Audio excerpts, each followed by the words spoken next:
We're looking now at section 12C, which is geometric problems. They love these in exams, okay? They really, really love these.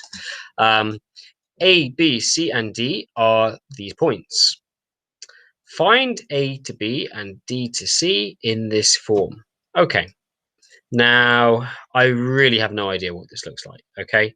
A to B, I don't really need to draw that one, do I, A to B? I just need to be careful. That's A and that's B. So how do you get from A to B? Well, you minus 1. How do I want to write this? I'm going to write this as a column vector. So you go from 2 to 1, so you take away 1, you take away 2, and you minus 8 to minus 3, you add 5. I'll just write 5 there. So that is AB. Write it in the form. You've always got to answer the question in front of you. So minus I minus 2j plus 5k. That's what they want me to do. Okay. And DC, they want me to do the same. Remember, the direction is important. So I'm going to go from D to C. Okay. So that one there is AB. Let's do D to C. So D to C is take away 2, so minus 2i. Take away 4, so minus 4j. And plus 10, it's 10k. Now that's interesting. Look, minus 1, minus 2, minus 2, minus 4, 5, 10. They're double. So if you remember earlier, that sounds like parallel. Show that the lines A, B, and DC are parallel. Right, there we go. Always a good idea to look ahead and think around the questions. If you do that well, sometimes you might not even realize, but you've actually answered the question. So how could we do this? I suppose the easiest way to do that is AB.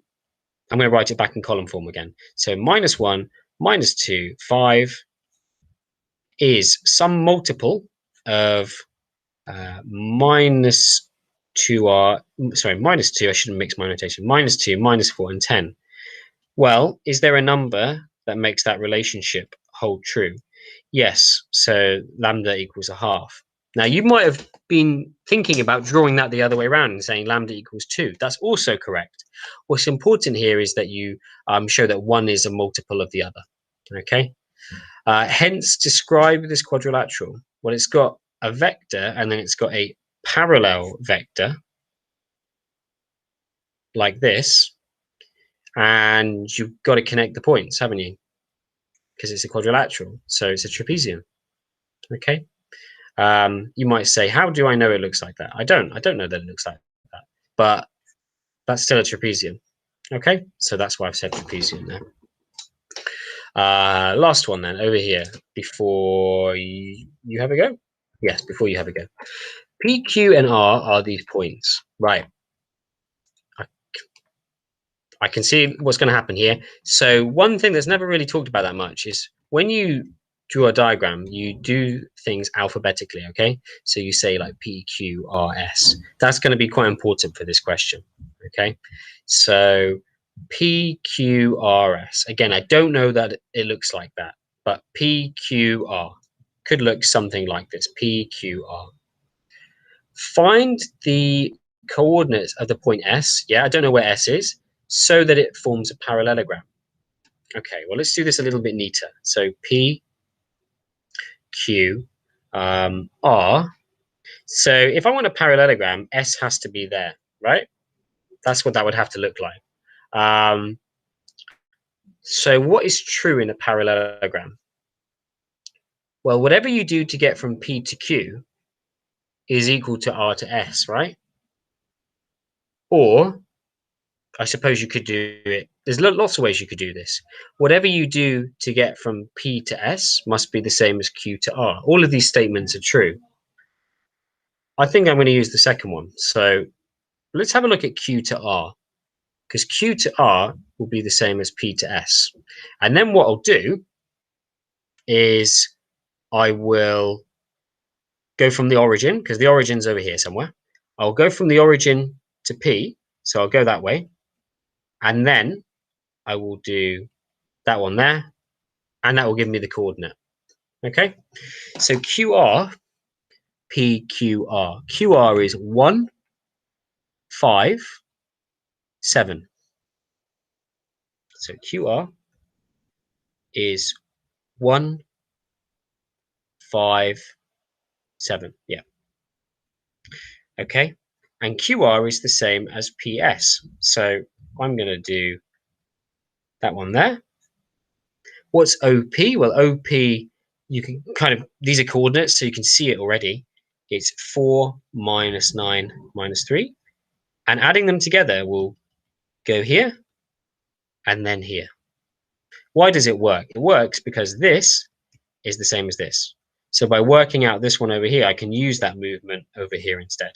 So that is 5 minus 4, 4. Okay. And that's our answer. So I'd like you to pause the video now and to have a go at that one there. O, remember O is the origin every time, okay? And just sort of watch out for the notation. These mean magnitudes.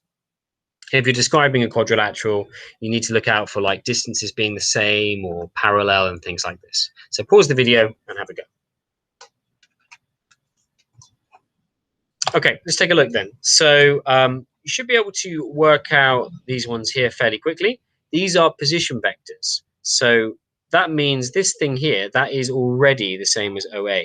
This is position vector B, so that's already the same as OB, and so on. Okay, so they're just finding the magnitudes of these things. OA does equal OB. Okay, that's it. The next one, AC equals BC. Well, AC and BC are not directly there. So you need to work these out. Write down the thing that you want to work out and think about how letters can link together to get you there. It's like a dot to dot with letters.